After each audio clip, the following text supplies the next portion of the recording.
Rajdeep Sardesai had a freewheeling conversation with Malala.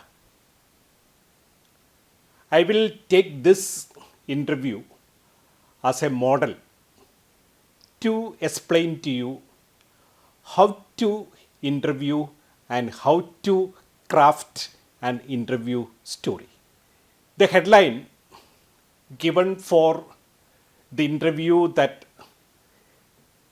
Rajdeep Sardesai had with Malala was "The terrorist who shot me motivated me to stand up for my rights." This was the headline that appeared in newspapers for this exclusive interview. This is one basic principle when you interview a news person, a celebrity, an activist, a newsmaker for a magazine or for a newspaper. You need to arrest the attention of the readers with a catchy headline. The headline of an interview story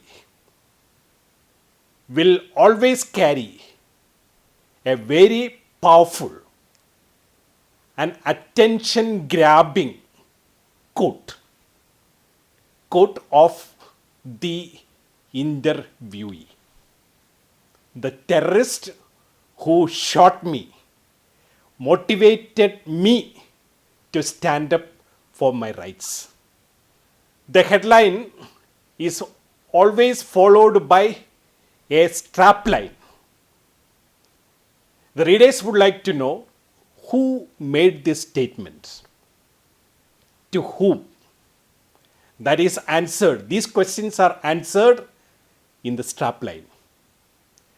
In an exclusive interview with India Today journalist Rajdeep Sardesai, Malala shares the experiences that she had, the challenges that he had fighting for the rights of girl children to education. This is the second part of an interview story. Contextualization of the headline in the strapline. The strapline is followed by an intro, normally a dramatic intro. Hello and welcome to this very special interview with a very special person, the youngest Nobel Peace Prize winner at the age of 17 and possibly the bravest girl in the world. The readers are taken back to 2012 October in the intro. The reason why Malala was shot.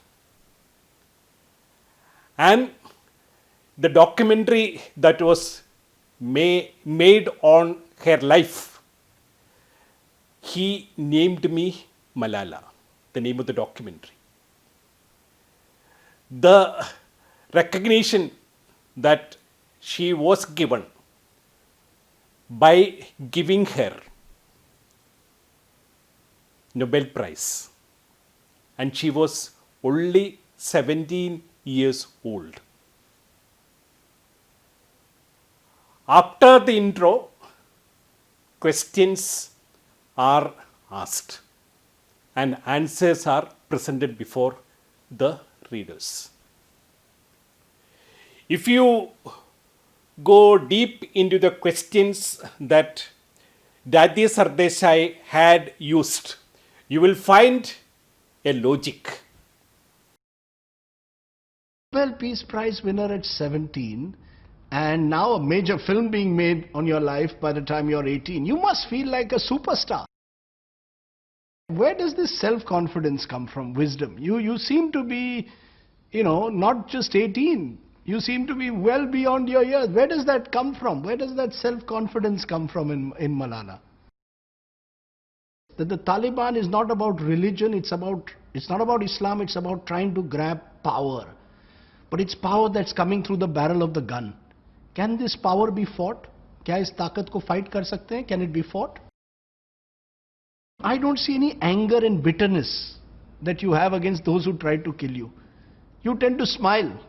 आप मुस्कुराती है जब आपको question पूछा जाता है about October 20. Why don't you have a sense of anger?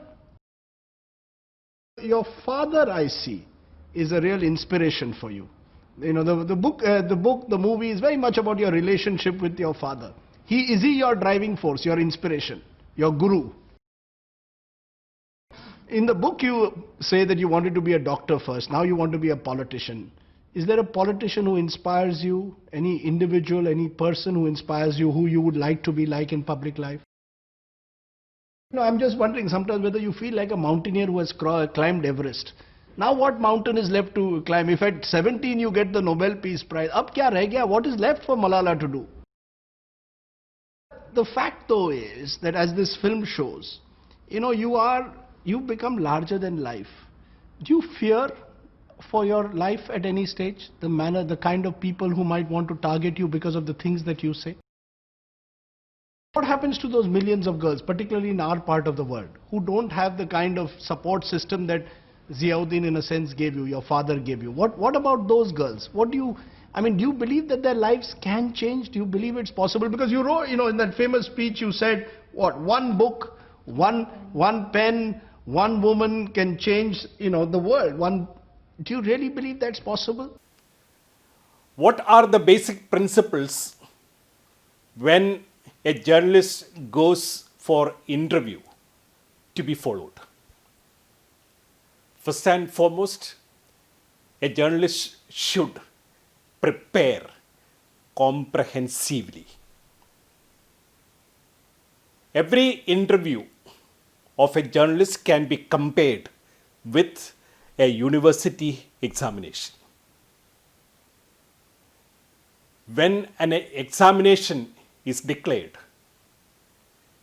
a student, a committed student, will spend hours gathering as much information as possible, digging up wherever possible, doing in-depth research, going through old question papers,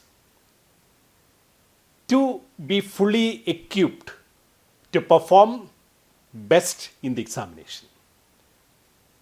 Similarly, a journalist who goes for an interview should do textual and field research, first on the person being interviewed, second on the topics that your journalist is going to cover during the interview. The journalist should be the master of the interview. Before the interview, study the interviewee, treating him or treating her as your worst enemy. You would like to know the dark side of the enemy to the maximum. And during the interview, never show any indications, direct or indirect, of being an enemy, but be the best friend when you converse with the interviewee. This is a principle in journalism. So, connected with preparation, comprehensive preparation, the second and third principles are also linked. That there should be an angle in an interview. Thirdly, a journalist who is interviewing should establish a rapport with the interviewee. An angle, a focus. The interview should not be generic. The interview should be very specific, focused on a theme, not jumping from one idea to another. There has to be a flow. It is a responsibility of the journalist to ensure that there is an atmosphere of spontaneity. That depends on the warmth, the friendliness that is created during the interview, eliciting information effortlessly. It's very important that during an interview, the questions are framed accurately. The questions are crafted with the best use of vocabulary.